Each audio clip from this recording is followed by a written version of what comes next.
হেই, কি অবস্থা সবার? This is Ranjan. আর আমি সাগর। অবশেষে মুক্তি পেয়েছে মালিক সিনেমা, যেটা দেখার জন্য আসলে অনেক অধীর আগ্রহে বসেছিলাম। তাছাড়া আরেকটা সিনেমা শাকিব খানের রকস্টার সিনেমা, সেটা ওটিটিতে রিলিজ পেয়েছে কয়েকদিন আগে। তো ভাবতেছিলাম যে মালিক এবং রকস্টার সিনেমাটা ওটিটিতে আসার পরে এই দুইটা সিনেমা নিয়ে একসাথে কথা বলবো, এর জন্য এতদিন পরে আসলে ভিডিওটা বানানো।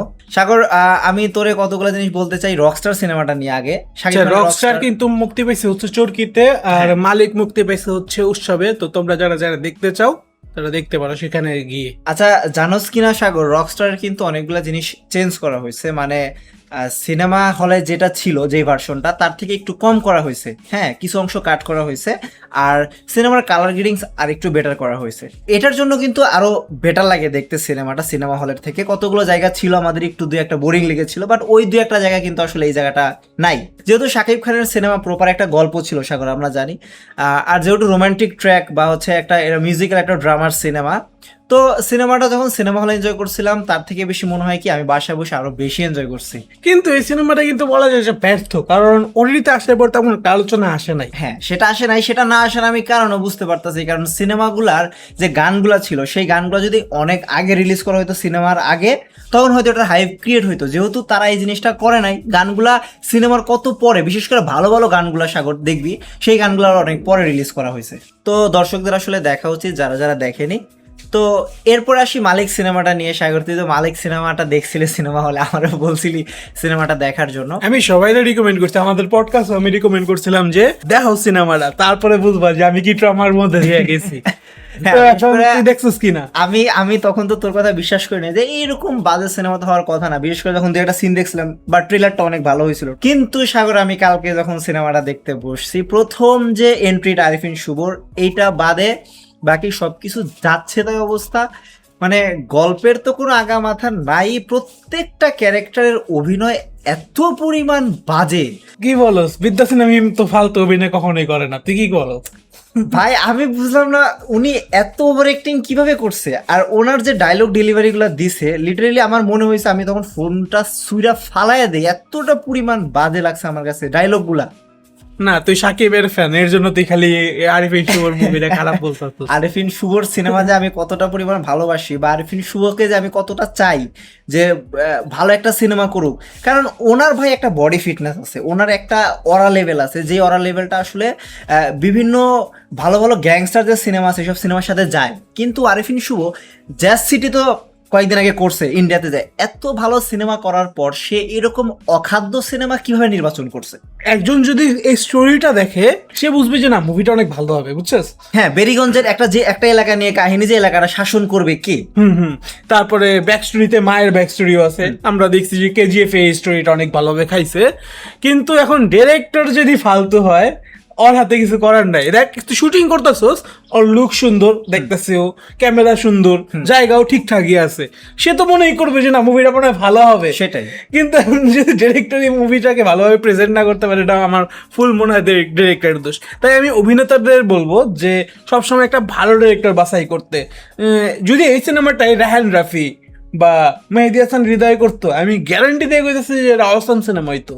সেটাই ভাই, মানে সিনেমার প্রেজেন্টেশনটা এত বাজে, এত বাজে। মানে কোথা থেকে কোথায় সিনেমাটা যাচ্ছে, গল্পটা হঠাৎ করে কিভাবে শুরু হইলো, বিদ্যা সিনহা মিমের সাথে আরিফিন শুভর কিভাবে প্রেম কাহিনী হইলো একটা সিন দিয়ে, তারপরে আরো বিভিন্ন জিনিস আছে। এই যে ওই যে কাজের মেয়ের স্টোরিটা আর বয়ফ্রেন্ডের স্টোরি রিভিল করে দেওয়া, কাজের মেয়েটা আসলে কে, হ্যাঁ, বা হচ্ছে সরি ওই ইয়াটা কি বলে, ওই পাগলাটে মেয়েটা কে, হ্যাঁ, ওই জিনিসটা আসলে ওর কাহিনী দেখছো, লাস্ট গাড়ি দিয়ে কোনো ইমোশন নাই, ও ফুল মুভি তো আরে হেল্প করছে। আচ্ছা, তুই আমার বিপক্ষে গেছো, আমি তোর গাড়ি দিয়ে উড়াই নিব, কোনো রিজন নাই যে কেন তুই গেছোস বা সমাধান করার ট্রাই করি আয়, না, তোর গাড়ি দিয়ে উড়াই নিব। কি জটিল অবস্থা ভাই সিনেমার, আর এত বাজে অভিনয় মনে হয় আমি ফার্স্ট টাইম দেখছি আমার লাস্ট 4-5 বছরের ভিতরে, হয়তো এত বাজে সিনেমা আমি দেখি নাই গা ভাই।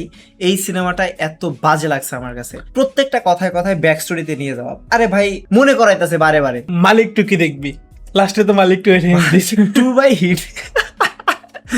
মালিক 2 এর নাম শুনলে এখন আমার মাথার ভিতরে ব্যথা করতেছে। আবার মালিক শুনলেই ব্যথা করতেছে, আবার মালিক 2 প্রিন্স 2 আর মালিক 2, তো এই দুইটা আমি কখনোই দেখতেছি না জীবনে। এই দুইটার জীবনে আসতে দেব না। কষ্টের বিষয় কি যে এই মুভির পরে তার আপকামিং সিনেমার কোনো খোঁজ নেই, বুঝছো? হ্যাঁ। আমরা তো সিয়ামের জানি যে আপকামিং একটা সিনেমা আসতেছে, আন্ধার আন্ধার, আসতেছে। তারপর আরো আসবে সামনে প্রজেক্ট। আফরান নিশোর আসতেছে, শাকিব খানের আসতেছে, কিন্তু- কিন্তু এই মানুষটার কোনো সিনেমার লাইন আপ নাই। সে যদি একটা ভালো ডিরেক্টরের সাথে এই সিনেমাটা করতো, গ্যারান্টি সে আরেকটা সিনেমার অ্যানাউন্সমেন্ট এখনই করে দিতে পারতো, কিন্তু এখন আর কি করা। এখন আমি আসলে বুঝতেছি না যে আরিফিন শুভই ডিরেক্টর পায় না, নাকি আরিফিন শুভ কারো কাছে যাচ্ছে না ভালো কারো কাছে। তোমার ভালো ডিরেক্টরের সাথে কাজ করতে হইলে একটু হ্যাঁ, down to down earth to হইতে হইব, যে তার সব কথা শুনতে Right. হইব, তার প্রেফারে বেশি থাকতে হইব। তো সেটা না করলে অবশ্যই ভালো ডিরেক্টর তোমার কাছে যাইব না। এই জিনিসটা শাকিব খান করে, আফরান নিশো করে, তারপর হচ্ছে মেয়েদের মধ্যে করে হচ্ছে নাজিবা তুষি, পুরো ডিরেক্টরের সাথে মিলা যায়, দেখছ না? যে ডিরেক্টরের সাথে থাকে, হাওয়ার ডিরেক্টরের সাথে থাকলে মনে হয় যে হাওয়ার ডিরেক্টর আর ফ্রেন্ড, তারপর রায়হান রাফির সাথে থাকলে মনে হয় যে রায়হান রাফির সাথে ও একেবারে নিজের প্রজেক্ট হিসেবে কাজটা করতেছে, এমন মনে হয়।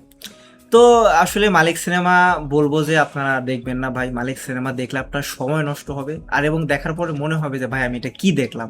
সাগর, আরেকটা জিনিস যেটা হচ্ছে রায়হান রাফির একটা প্রজেক্ট যেটা আন্ধার আসতে যাচ্ছে এবার পুজোতে, হয়তো মানে অক্টোবর মাসে আসার কথা, এখন নাকি ডিসেম্বর আসবে সেটাও ঠিক মতো জানি না।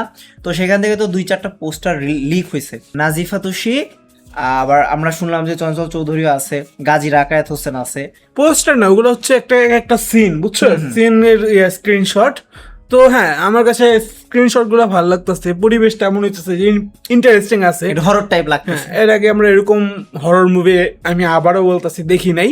তো হ্যাঁ, আমি এই সিনেমার জন্য এক্সাইটেড আছি। আমি রিকমেন্ড করব এদের ডিরেক্টরদের, যখন সোলজারের কিছু একটা রিলিজ পাবে টিজার ট্রেলার, তখন যদি তারা কম্পিটিশন হিসেবে তারা আসে, যাতে একটু আমেজ তৈরি হয় এই সিনেমা নিয়ে, না হলে আমেজ তৈরি করা সম্ভব না আমার যতটুকু মনে হয়। তাছাড়া আরেকটা জিনিস সাগর, ওটিটিতে একটা কন্টেন্ট আসছে, পেইন্ট অন ড্রাই লিফ। দেখছোস কিনা আমি জানি না। হ্যাঁ, আমি দেখছি 27 মিনিটের একটা কন্টেন্ট, বুঝছো? তো দেখলাম আমি 27 মিনিটও দেখার সময় আমার অনেক মনে যাচ্ছে কি যে অনেকক্ষণ দেখা ফেলছি, মাত্র 27 মিনিটের কন্টেন্ট। কারণ এই যে যারা দেখছে না, বনলতা সেন, প্রচুর আর্টিস্টিক সিন, প্রচুর গেছে। তো তেমনই এই শর্ট ফিল্মটাকেও প্রচুর আর্টিস্টিক রাখা হয়েছে। মূলত দেখতেছি যে একটা স্টোরি কি, যে একটা মানুষ একটা ফিউচারিস্টিক হয়তো বা বলা যায় যে একটা অন্য ধরনের দুনিয়া, বুঝছস? যে দুনিয়ায় মূলত সেই দেখায় যে মানুষটা আছে সে মূলত একটা তার নিজের একটা গাছ আছে, সেই গাছ নিয়ে বেঁচে আছে, বুঝছো? তো সেই গাছটা যখন মরে যাবে সেও মরে যাবে, এমন কিছু আর্টিস্টিক ভাবে দেখানোর ট্রাই করছে। আমিও হয়তো কিছু বুঝি নাই, বাট হ্যাঁ 27 মিনিটও অনেক বেশি হার্ড মনে হয়। যারা বনলতা সেন দেখে একটু পছন্দ করছে তারা এটা দেখতে পারে। আমি বুঝি না দর্শকরা যেসব সিনেমা দেখে বুঝবে না, তারা এসব কেন বানায় ভাই? দর্শকদের জন্যই তো শোন, বানানো। এই যে এখানে যে নায়িকাটা অভিনয় করছে না, সে মূলত ধরতে গেলে রিসেন্ট ভালো ভালো সিনেমায় অভিনয় করা শুরু করছে, কিন্তু মূলত তাকে ডাকা হয় বেশি থিয়েটারে, বুঝছস? যে আচ্ছা, সে বিভিন্ন থিয়েটার টাইপই তো এসব হয়, আর্টিস্টিক লেভেল। এই থিয়েটার ভাইব আছে, প্রচুর থিয়েটার ভাইব আছে ডায়লগে, তারপর ইয়াতে। তো থিয়েটারে আর্টিস্টিক ভাইব থাকা উচিত আমি মনে করি, হ্যাঁ। কারণ একটা সংস্কৃতিকে উপরে উঠায় আর্টিস্টিক ভাইবটা। তো হ্যাঁ, কিছু কিছু যে সময় আমার মনে হয় যে খারাপ না যদি আর্টিস্টিক ভাবে বানানো হয়। তো যারা যারা দেখতে পছন্দ করে তারা দেখতে পারে, এমন না যে তোর দেখতে হবে, বাট যারা যারা দেখতে পছন্দ করে। তো আমি রিকমেন্ড করে দিচ্ছি, যারা বনলতা সেন দেখে পছন্দ করছেন বা আর্টিস্টিক জিনিস পছন্দ করেন, ওই যে তুই দেখছিস না, ওই যে কি জানি, ওই তামিল মুভি লাস্ট যে দেখলে একটা থ্রিলার মুভি জঙ্গলের কাহিনী, কিন্তু ওইটা কি যে কমন মানুষরা একটু বুঝতে পারবো তেমন আর্টিস্টিক, এটা একটু বেশি আর্টিস্টিক। হ্যাঁ, যেমন আমি ওইটা কাহিনীটা বুঝতে পারছি যে ওইটার গল্প এখনো শেষ হয় নাই, ওটা চলমান হইতে আছে, কিন্তু এইসব সিনেমা যে বনলতা সেনে তো একটু একটু বুঝতে পারবি, কিন্তু আমি পেইন্ট অন ড্রাই লিফটা একেবারে কম বুঝতে পারছি, এটা হচ্ছে বিষয়। আচ্ছা, তো হ্যাঁ, যারা চাও দেখতে তারা দেখতে পারো, এন্ড তোমরা জানো যে তোমরা কি বুঝতে পারছো এই শর্ট ফিল্মটা দেখা। হ্যাঁ, দেখা হবে তোমাদের সাথে পরের ভিডিওতে। বাই।